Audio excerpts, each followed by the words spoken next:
This is Dan Dix here reporting for Press for Truth, and I think it's safe to say right now, ladies and gentlemen, we are currently living in difficult times. I mean, inflation is through the roof. The prices of gasoline and food are skyrocketing. The cryptocurrency space has recently seen a pretty major correction. So it almost seems like we're heading into a global recession, and yet all the while, gold and silver prices have proven to be remarkably resilient throughout all of this. So today we're going to talk about why that is, and most importantly, what you can do to protect yourself and your family moving forward in these difficult times. And joining me on the line right now to talk about all of this and so much more is Alastair Still. He is the CEO of Gold Mining Inc. Goldmining.com is the website. Sir, thank you so much for joining us here once again on PFT for this follow-up interview. Now, I want to get your views on where you see the precious metal space moving in the near future, especially with these troubling times that seem to be looming. But maybe we could start with this. What do you think about the ideas of that we're heading into a global recession? I mean, President Joe Biden was just asked this just the other day when he was going for a walk on the beach. And he says, no, a recession is not imminent. Don't worry, we're not heading there. Meanwhile, there's a lot of other experts out there who do say it is inevitable and it is coming. So what are your thoughts on that? Are we heading towards a global recession, or is there really just nothing to worry about? Well, it's a great question, and thanks for having me back on today. It's a pleasure to be here. And while I'm no global economist, I can look at the data that's out there and see what's happening. And as you mentioned, gas prices and food prices. So inflation is real. That we do know. The stats are proving that out. What everyone's been seeing for a while when they go out shopping every day of the week. But the fact that there could be a recession, that I would say is less certain. But the more interest rates are increased, and as they rise to combat the inflation, it rises that risk. That risk raises. So under those sort of conditions, where even there's a risk of that happening, and with rising interest rates, you made a great reference earlier that throughout all of this, the price of precious metals and gold in particular has remained relatively stable. We've been in the range-bound area of around $1,800 to $1,850 per ounce for a while now, which is a very solid price. Now, unfortunately, what's happened with the fear in the market and the raising of rates is that there's been a big sell-off in equities across the board. So a lot of gold equities, precious metals equities have been sold off, and I think probably unfairly sold off. And I think the in-tuned investors will realize there are some value plays out there where the fundamentals of companies, precious metals included, and ours, such as Gold Mining Inc., where companies have very strong balance sheets, they're good exposure to the price of metal. People will be buying further into the precious metal space as a hedge against inflation. All of those metrics point towards a rebound in the gold equities. And on a company such as ours, where you're highly levered to the price of gold, we have exposure to 32 million gold equivalent ounces. Seems to me like a great buying opportunity in some pretty troubling waters right now. Well, with central banks, currently raising rates, historically, this does lead to an appreciation for gold. So how profitable would you say gold can potentially be in the midst of this potential currency confidence crisis? Well, it's a good point, and certainly the metal itself has room to grow. And you can look at the price of metal and say, okay, it's at $1,850. Do we think it's going to get to $2,000 per ounce? Sure, I think so. They could go up beyond that. But where you see the greatest leverage, I think, is to the equities, which are going to ramp up considerably beyond there. And I give a classic example of our stock in particular, where we're often using a benchmark value, which we call enterprise value per resource ounce. And that sounds a bit complicated, but it's actually pretty simple. It really takes the value of your company, which is your market cap, less the cash and equities you have on hand, and divide that by the total number of gold equivalent ounces you're exposed to. And our number is somewhere south of $5 per ounce, which is a very cheap number to be valued at for a resource-based company. And what is the impact of that? Well, just not even considering the price of gold, but just seeing a re-rating of our own assets, the benchmark that we compare ourselves against typically are in the range of 20, 30, 40, even $50 per resource ounce. So there's already a gap there of what we're valued at against by our peers. couple that with a potential rise in the price of gold, I think you're really setting yourself up for some significant gains for our shareholders. Well, how has the mining industry, specifically gold mining in particular, done in this era of supply chain constraints and bottlenecks? How have you guys been dealing with this current situation?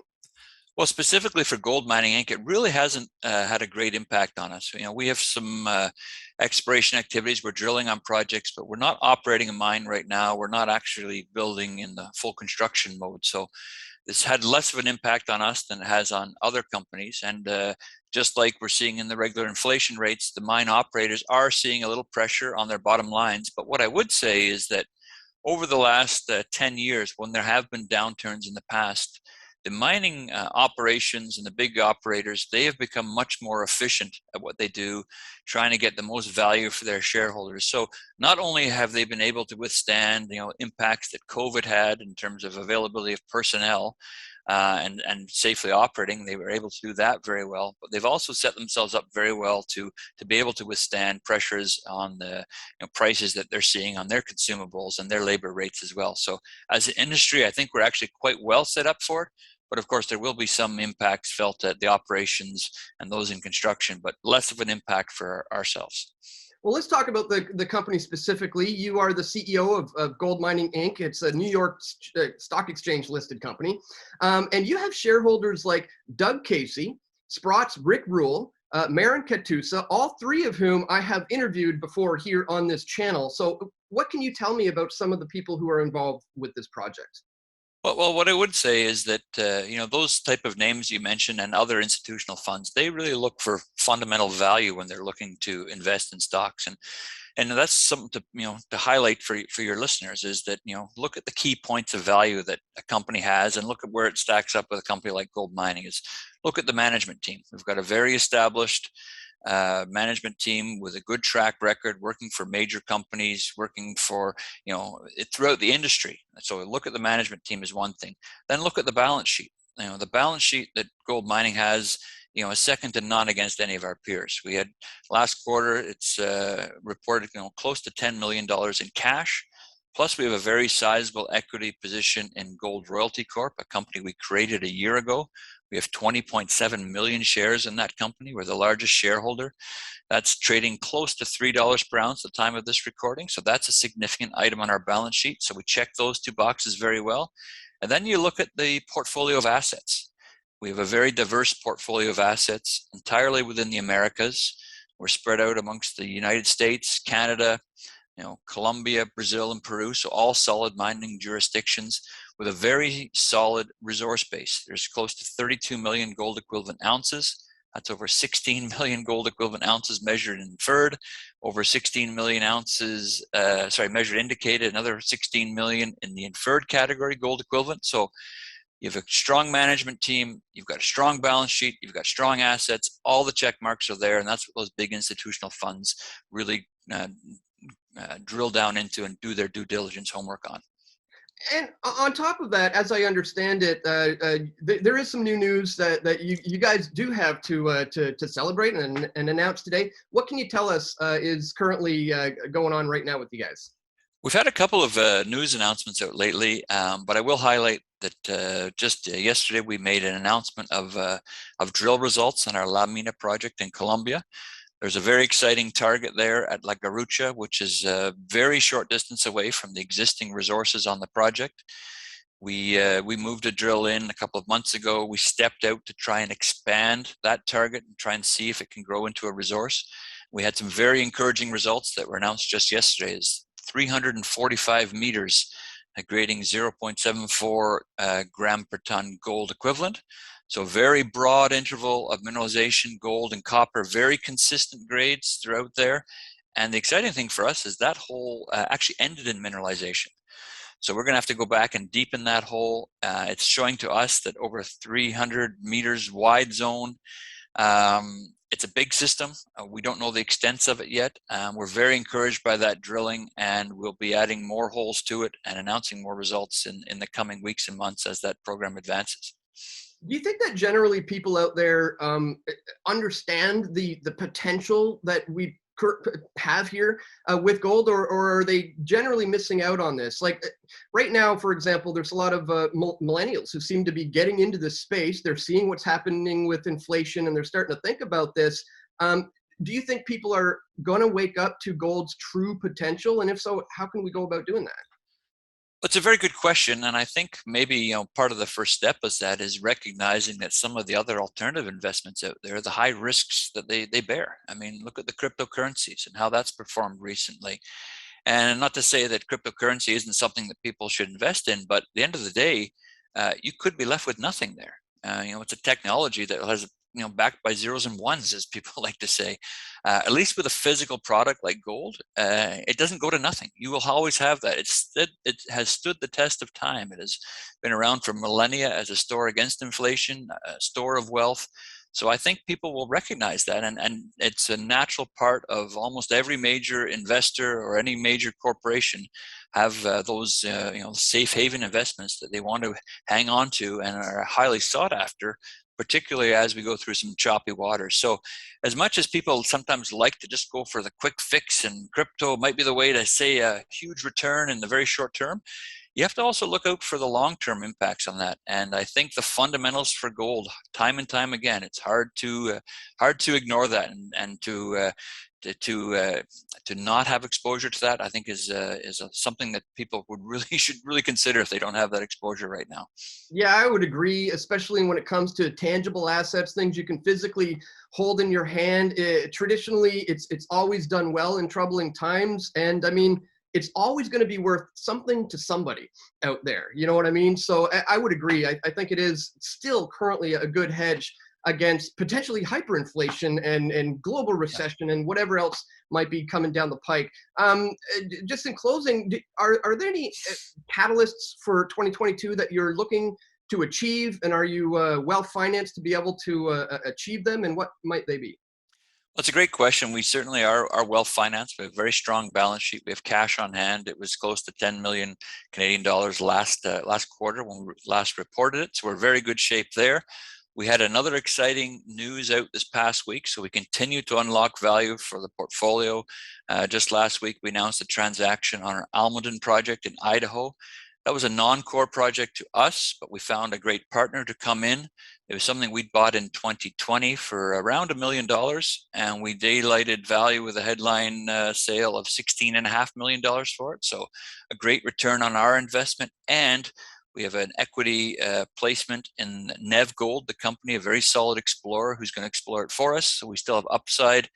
And if they make some discoveries and move it along, which we think they can, we see the future gains and the upside for that. So that's one catalyst, how we continue to refine the portfolio, stay focused on our core assets, and that lets us stay focused on projects like La Mina. Another very exciting project, which there'll be more news coming out on in the coming months, is our Whistler project in Alaska. And this is one that I absolutely love. It's great to have a project right in America. We're actually spinning that out into a new company right now. We've renamed that US Gold Mining Inc. We want to stay focused on onshore resources and creating jobs right here at home. It's a great resource. It's got exposure to copper as well as gold. It's approaching 10 million gold equivalent ounces, so it's got size. It's got a great location. The state is actually funding themselves a feasibility study for a road to provide access as part of their road to resources. So we have that backing from the state, and they're putting their own money into opening up the corridor for it. So that's a really exciting project for us, one that we'll be looking to add value to by launching it publicly, raising money for it. At the same time, gives exposure to all of the shareholders in gold mining without diluting down our regular share base. Wow, that's fantastic. I mean, you guys clearly have a track record of showing that you've been making all the right moves, staying 2 steps ahead, doing your due diligence. And this is why, I love having you guys on to talk about this stuff, because I do my due diligence into you guys as well. And that's why, I appreciate you bringing this information to the audience here at Press for Truth. Now, this is a follow-up interview. I'll encourage people to check out the first time we spoke, which was just back in February. But if they're just finding out about you now for the first time, what would you say is the best places for them to go online if they want to invest, or if they want to get involved and follow what you're doing? Where should they go? Easy to go to our website and sign up for our newsletter. It's a simple click on there, and it's www.goldmining.com. So very, very simple, easy to find.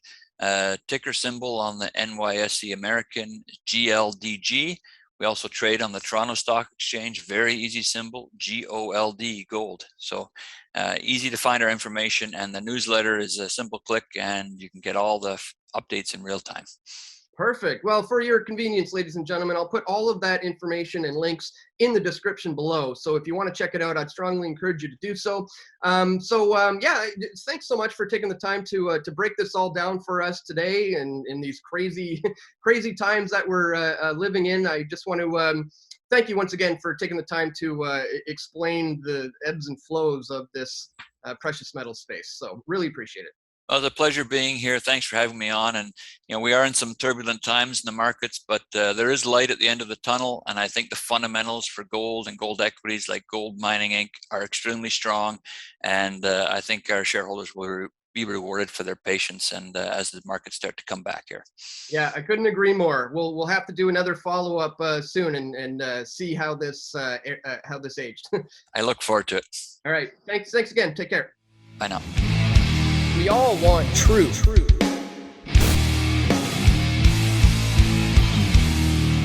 The truth will set you free.